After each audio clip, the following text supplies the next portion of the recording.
At 9 a.m., you are unstoppable. You have your coffee, your to-do list is organized, and your focus is razor sharp. You execute tasks flawlessly for 3 or 4 hours. You feel like today is finally the day you maintain your momentum. And then the clock hits 2 p.m. It feels like someone literally pulled the plug on your brain. A thick wave of brain fog rolls in. Your eyes feel heavy, your motivation completely evaporates, and staring at your laptop screen makes you want to crawl under your desk. You try to push through it. You grab another coffee, you open a new tab, you tell yourself to just focus, but you end up doom scrolling for an hour, feeling incredibly guilty. Society tells you that you lack discipline. They tell you that high performers just hustle through the fatigue. But in the realm of neuroscience, pushing through the 2 p.m. crash is biologically illiterate. Welcome to the science of circadian dips, adenosine buildup, and how to biologically eliminate the afternoon slump. To fix the afternoon crash, we have to understand what is actually happening inside your brain and body. It is not a moral failing, it is a collision of two biological systems. Your daily energy is governed by two main forces, process C and process S. Process C is your circadian rhythm. This is your internal biological clock. It dictates your core body temperature and the release of cortisol, the hormone that makes you feel alert. Process S is your sleep drive. From the exact moment you wake up, a neurochemical called adenosine begins building up in your brain. The more adenosine accumulates, the sleepier you feel.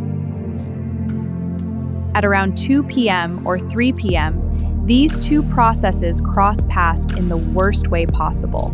Evolutionarily, humans experience a natural, slight drop in core body temperature in the early afternoon.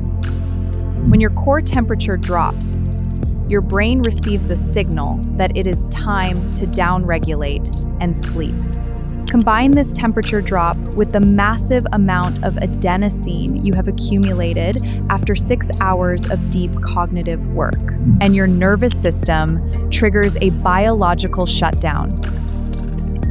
Add in the glucose spike and subsequent insulin crash from your lunch, and your prefrontal cortex, the part of your brain responsible for focus and willpower, is essentially starved of energy.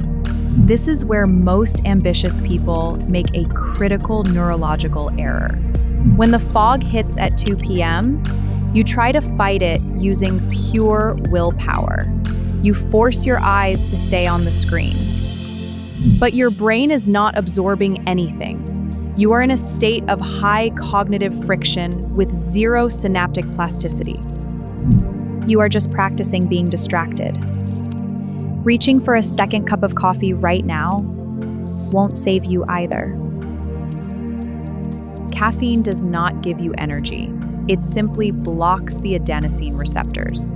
But the adenosine is still building up.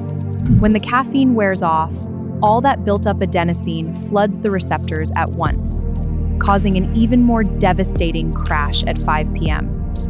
To maintain a sharp mind all day, you have to work with your biology, not against it. Here is the 3-step, science-backed protocol to restructure your neurochemistry and eliminate the slump. Protocol 1, the 90-minute caffeine delay. The solution to the 2 p.m. crash actually begins the moment you wake up. When you wake up, your cortisol levels are naturally spiking to shake off sleep inertia, but you still have residual adenosine in your brain. If you drink coffee within the first hour of waking, you block the clearance of that adenosine. By 2 p.m., that morning caffeine wears off and you crash hard.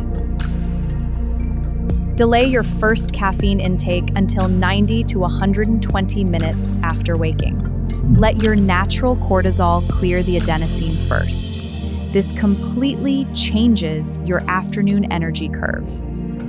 Protocol 2, non-sleep deep rest, or NSDR. When you hit the biological wall at 2 p.m., stop fighting it. Step away from the desk for exactly 15 to 20 minutes. Lie down, close your eyes, and listen to an NSDR protocol or Yoga Nidra track.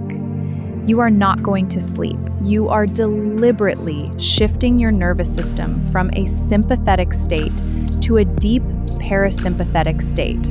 This 15-minute conscious rest rapidly clears adenosine from your receptors and resets your baseline dopamine. You will open your eyes feeling like you just woke up from a full night's sleep. Protocol 3, the thermal and photic spike. The slump is caused by a drop in core body temperature and the dimming of alertness signals. You must manually override this. After your 15-minute reset, splash cold water on your face. The temperature shock causes an immediate release of adrenaline and raises your core body temperature. Next, expose your eyes to bright, natural sunlight for 5 minutes. This photic signal tells your circadian rhythm that it is the middle of the day, shutting off any melatonin production. You cannot outwork your biology. A brain starved of energy and flooded with sleep chemicals will not produce high-level work. The ultimate productivity hack is not forcing yourself to stare at a screen when your brain is shutting down. The ultimate hack is strategic recovery. Delay your caffeine. Use NSDR to clear the adenosine. Spike your temperature. Stop fighting your neurochemistry and start managing it. I'll see you in the next one.